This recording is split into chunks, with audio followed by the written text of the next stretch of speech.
The story you're about to hear is about a woman much like many women of today. Women who carry burdens because of their past and their upbringings. This story is going to be a little bit deep for those that have had sexual assault or abusive childhoods. It may hit some spots, but I want you to know that there is freedom and there is hope. Let me guide you into the life of this woman. All through the night, she tossed and turned. She couldn't get to sleep. She couldn't remember the last time she had had a good night's sleep. She had tried everything to cure herself of insomnia, but nothing seemed to work. Even as a child, she remembered she would stare into the dark. She couldn't remember the last time she had a good night's sleep. Even as early as her young childhood, she recalled that around 3 to 4 years old, she would wake up to the sounds of screaming. Usually it was her mother, shouting at her father for drinking, and she would hear crying and yelling, or she'd hear things crashing against the wall, and then the hitting. Sometimes the violence was so loud the sounds would get stuck in her ears, and it would take so long to shake them off. She knew she had to stay in her room, because that one time that she got out, things got worse, and she saw blood and he turned to hit her instead.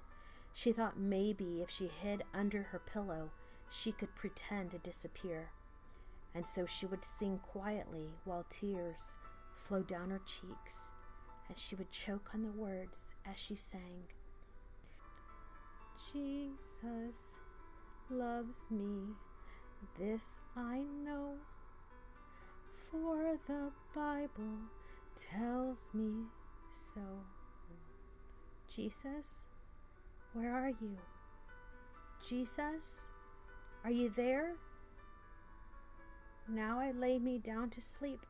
I pray the Lord my soul to keep. And if I shall die before I wake, I pray to God my soul to take. They told her that if she prayed that prayer every night, everything would be okay. But it wasn't. None of it was okay, and it only got worse.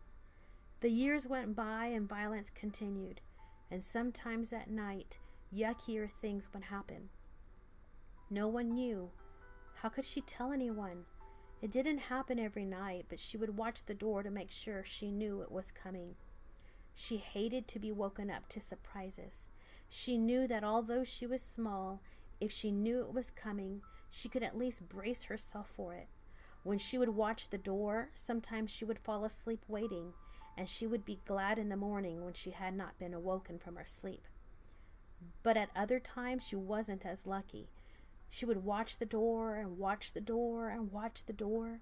She learned if she wore several layers of clothing, it would stall the process just a little. Maybe that extra time would give her a little bit more time to call on Jesus. Maybe give him a little bit more time to change his mind. But every single time, no matter how many layers she wore, nothing stopped him, and it hurt. It hurt so bad. The tears would fall as soon as she saw his shadow. Her throat would get dry. She couldn't breathe. She couldn't feel her body. It was numb. Sweat would drip down her neck, and she knew that if she would scream, he would really give it to her, and it would really hurt more. So she would lie there and not say a word. She hurt. She would pretend that she was dead. She would close herself up inside and pretend she couldn't feel anything. She would lay there like a rag doll and let him do whatever he wanted. Maybe, just maybe, he would kill her. But she wasn't that lucky either. She was less than 10 years old, and she wanted to die. And after he would leave, she would say, "Now I lay me down to sleep. I pray the Lord my soul to keep. And if I shall die before I wake, I pray to God my soul to take." And she would end up falling asleep when her small body was exhausted from screaming into her pillow, terrified of the dark shadows in her room that taunted her, and the pain that consumed her from the inside out. I must be a very bad girl for this to happen to me, she thought. Jesus! Jesus! Don't you care? Jesus! Jesus! Jesus! Jesus. Her father continued to be violent. The arguing was always loud, and she would remove herself from her atmosphere by daydreaming what life would be like as an adult. She would imagine what a wonderful husband she would have and the children she would love. She would imagine their names and where they would live. But it all seemed so far, far away. Would she make it? She learned that she could use her imagination to take her away. When she went to school, the other children looked so happy. Why couldn't she have a childhood like that? They made friends with each other, and sometimes she would just watch. But there were other times, some special times, that she actually had a very good time. When she was older and in high school on the way to school, when her father was angry at her, if she was sassy, he would slap her across the face, or her hair was pulled out of place because she was bad-mouthing, whatever the answer was that he didn't like. So she would run to the bathroom when she arrived at school and pray that no one would see her until she fixed herself. She learned strange lessons, like it was almost impossible to wash red lipstick off of your face because it would stain her face. You see, on the way to school, she wanted to look pretty, and so she wore red lipstick. But he didn't like it so much because it wasn't the proper color for her. As the abuse continued, the girl that once loved school began to hate it. At one time, school was a place she could escape, but now the voices, those scary, scary voices, followed her to school. These scary voices that said very mean things. Always feeling as if everyone was looking at her, she would wonder, why is everyone looking at me? Who cares about what the best thing to wear is? I just want to leave my parents' home or die, whichever one comes first. Kicking, punching, screaming, yelling. Hate is very loud, and it was all very tormenting. When she would try to sleep at night, the shadows on the walls tormented her. Even as a teenager, she would hide under her blankets, terrified to allow her leg to hang over the bed because the voices were terrifying and she just knew they wanted to hurt her, so she would continue and pray. By this time, she had memorized new prayers, but they didn't bring real change. She still heard the crashing and the hitting and the crying, and sometimes it was her. But now that she was older, her father hated her more than he hated her before, and she hated him even more. Thinking of how she could kill him, she was so tired of being hit, and she was tired of hearing her mother cry. Years of this continued, and the time came for her to leave, but it didn't feel the way that she thought. She thought that the minute she left would be the minute she would become free, but she hadn't realized that although she had left, the torment would come with her. She didn't have anyone coming in her room at night, but she still locked the bedroom to her apartment, even though she lived alone. The mean words that she was called were now recited in her head, as she believed them. And when she heard people fighting, no matter how old she got, her back still stiffened and her throat went dry. She would instantly look for a place to hide. Every night when she would try to fall asleep, the only thing that comforted her was to arouse herself, because it brought comfort. She didn't realize it was because when she was little, the things that happened to her body caused her to respond this way. Her heart had become hard to the God that she prayed to, because now I lay me down to sleep and all those other prayers just didn't work. She had said that prayer, and still she saw no change. Did he even care? Did he ever care? Her quest became that she would find the man that made her feel loved, wanted, and desired. She used her body to find that man. Eventually, she married and she seemed happy, but that was only when he was able to love her the way that she wanted to be loved. And when he was too busy, adultery came. If her husband no longer paid enough attention to her, and she needed that attention, she needed to feel important. And if he didn't show that to her, she would find someone who did. She had confused sexual attention for love, and she still sought abuse, even though she didn't know it. She had died in her soul as a little girl.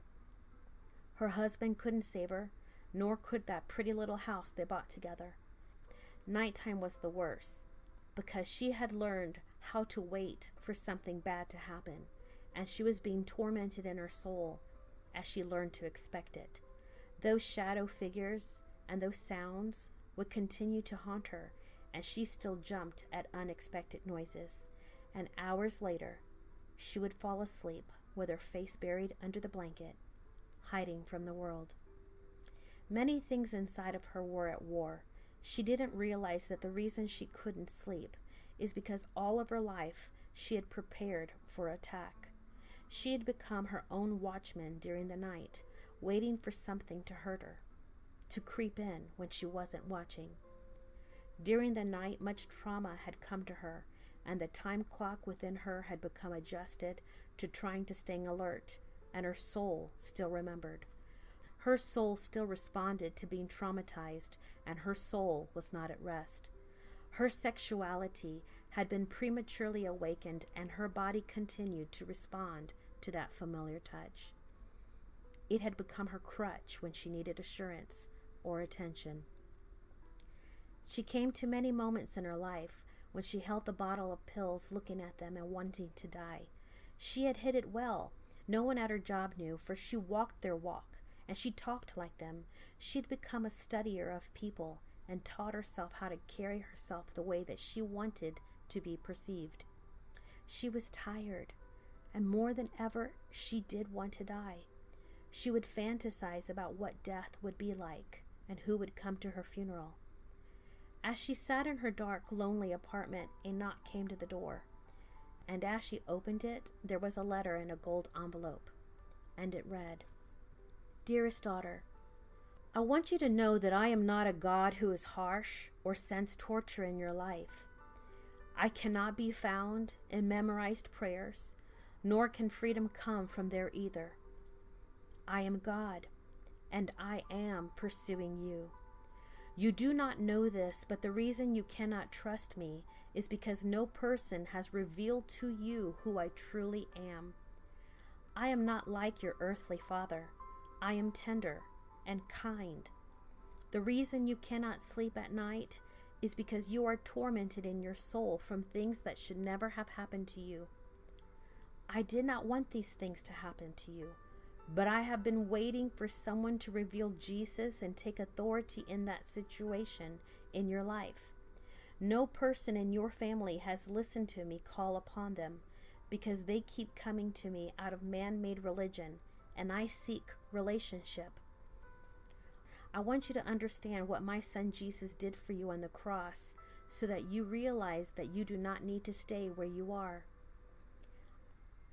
I have sent my son for your freedom so that I can take the bad that has happened to you and teach you how to heal and take authority over the destroyer who steals, kills, and destroys. What has happened to you in your life does not define you. It is an opportunity to see my gentle hand bring healing. I love you. I know every thought of yours and the reason you react the way that you do. You do not offend me. I am calling you closer so that I can protect you from the destroyer. He is my adversary, and he hates you because he hates me. Allow me to heal you so that you do not continue to seek the counterfeit. Allow me to cleanse you so that what has stained you will be washed by my presence and my word. As you learn more about my love, you won't seek someone else to give you what only I can give you. You've been searching your whole life to be loved. Let me be the one who you come to. I won't hurt you. I won't disappoint you because I created you and I know exactly what you need. I am the soft river that you've been thirsty for. I am the protection that can guard you all the day long and all throughout the night. When the evil tries to oppose you, I am your safeguard that causes the opposition to ricochet. I want to be everything that you seek after and everything that you long for. Because when I become this, I can provide the safe haven that you've been searching for. Let me come closer and reveal to you how much I love you. I am opening your ears right this minute to hear my voice. And as you accept my son and receive the exchange for his life for yours, I can give you the peace that you've been looking for. If you accept my life through him and allow me to become everything that you need, I will promise you a life of rest. No matter what you go through, you will know that I am with you. I will become the hammock that supports you as you sway between the trees, refreshing you with my wind as you rest in me. I am God, and I want to be the one who you come to laugh with, to cry with, to pray with. I am your coach, your encourager, your mother, your father, your best friend, your sister, and your brother. I want to be to you all that I truly am, the one and only Father God Almighty.